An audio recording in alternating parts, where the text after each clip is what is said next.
안녕하세요. 성도 여러분 반갑습니다. 153 성경 일독 오늘은 49일째 되는 날입니다. 열왕기상 16장에서 20장까지 읽게 되는데요. 먼저 열왕기상 16장 내용 같이 먼저 살펴보면 본문에서는 4명의 북이스라엘 왕이 소개됩니다. 엘라, 시므리, 오므리, 아합 왕입니다. 그런데 1절에서 7절까지 소개된 바하사까지 합하면 5명의 왕이죠. 그런데 이 5명의 왕이 바뀌는 동안에 2번의 구테타가 일어납니다. 특별히 이 5명의 왕들의 공통점이 있는데요. 이 5명 모두 다 여호와 보시기에 악을 행하였다고 역사에 기록이 되는 것이죠. 15장 34절과 16장 7절에 보면 바하사가 그렇게 기록되고요. 16장 13절에는 엘라는 심지어 여호와를 노하게 했다라고 기록하고 있습니다. 16장 19절에 시므리가, 16장 25절에는 오므리가, 그리고 30절에는 그의 아들 아합이 여호와 보시기에 악을 행하여 또는 여호와를 노하게 하여 라고 기록에 남겨져 있습니다.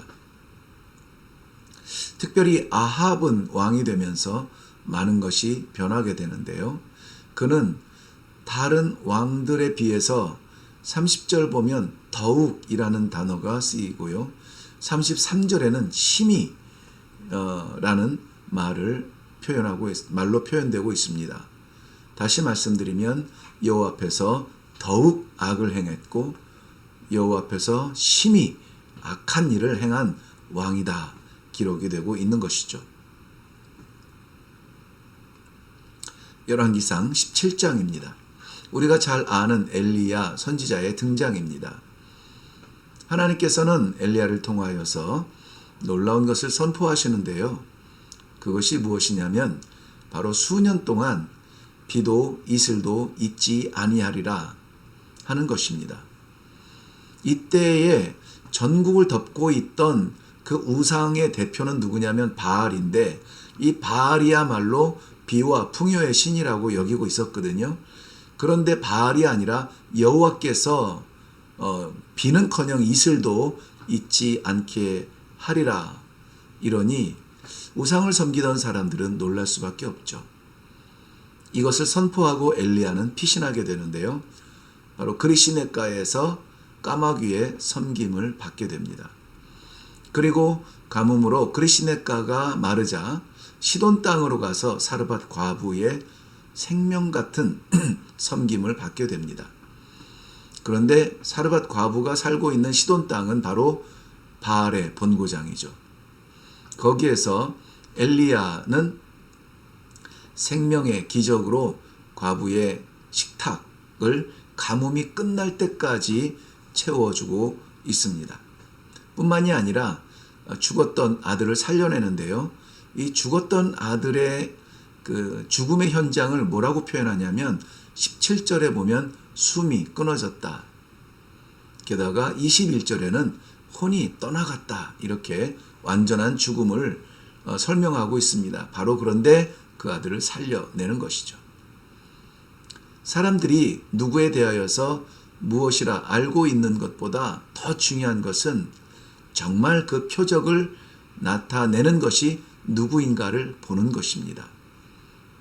엘리야에 대하여서 그 유명세를 우리는 잘 알고 있지만 엘리야의 그 표적을 나타내는 것은 엘리야가 아니라 하나님이라는 것이죠.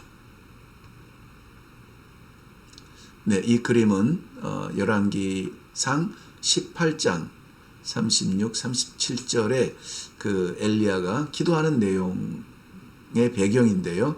바로 갈멜산에서 하늘에 불이 내려 준비해 놓은 제단을 태우는 장면입니다. 내용을 볼까요?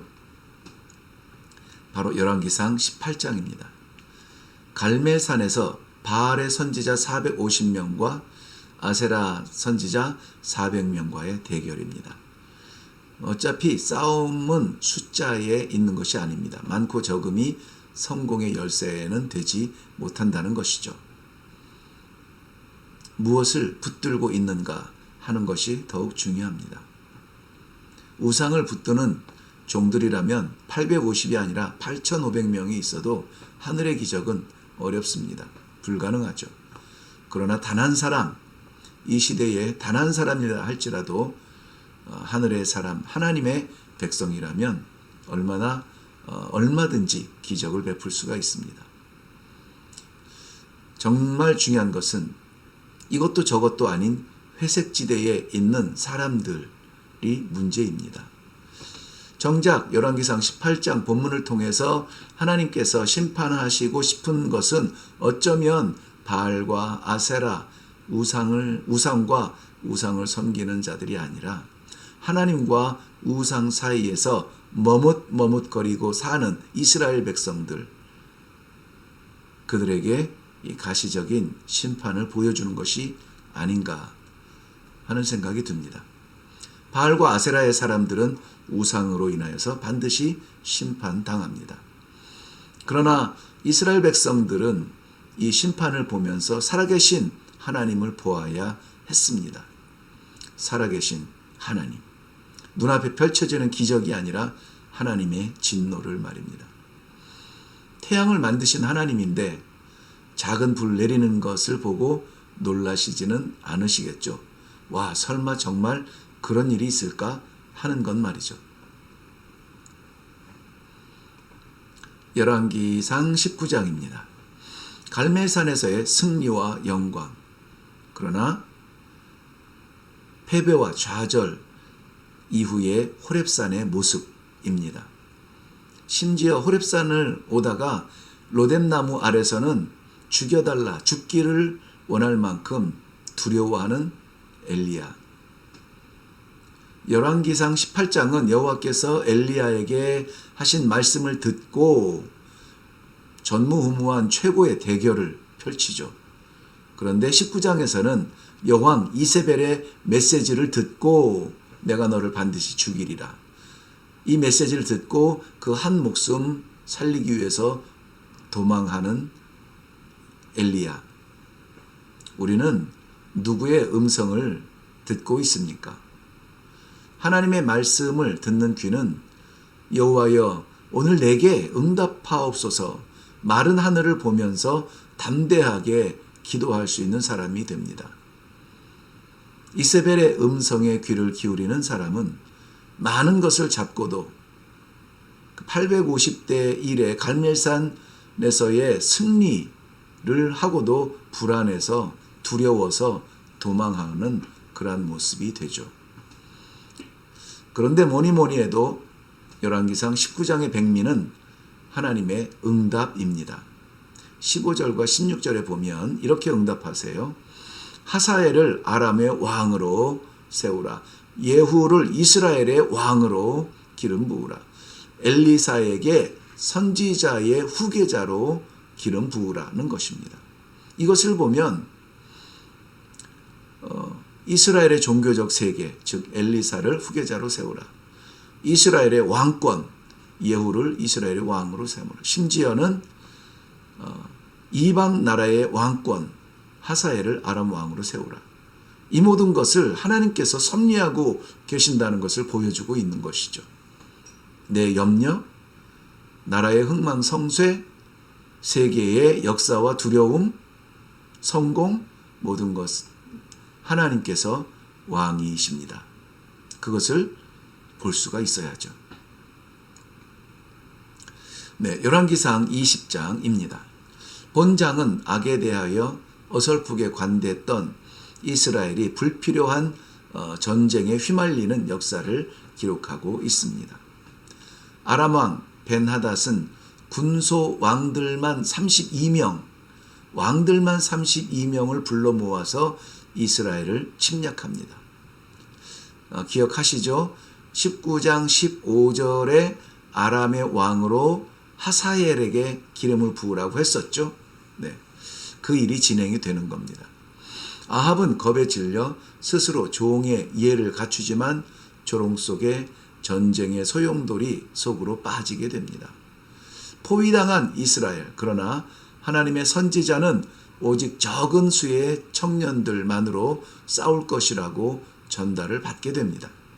실전에서 역시 청년 230명과 군대 7,000명의 작은 숫자로 아람군을 쫓아냅니다.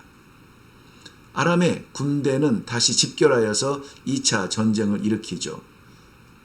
바로 우주의 하나님을 고작 산의 신으로 평가를 한 오판에서 시작된 겁니다.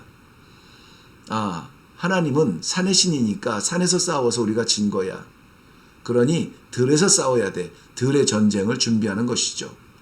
그러나 아람군은 20만 명이 전장에서 죽고 2만 7천 명이 도망가던 중에 죽습니다. 왕은 골방에 숨게 되죠. 그러나 왕이 폐잔병의 몰골로 나아가 목숨을 구걸하지만 이스라엘의 왕이 구걸을 할 때에 이스라엘의 왕이 그를 살려주게 됩니다. 그로 인해 아합은 선지자로부터 하나님의 뜻을 변개시킨 책망을 듣게 됩니다. 기회를 주셨을 때 뿌리채 뽑아야 하죠. 기도 시작했을 때 끝장을 봐야 됩니다. 인정의 매일 일이 아닙니다. 네, 오직 여호와의 말씀에 진심인 이레교회입니다. 153 성경 읽기에 또한 진심인 여러분을 축복합니다.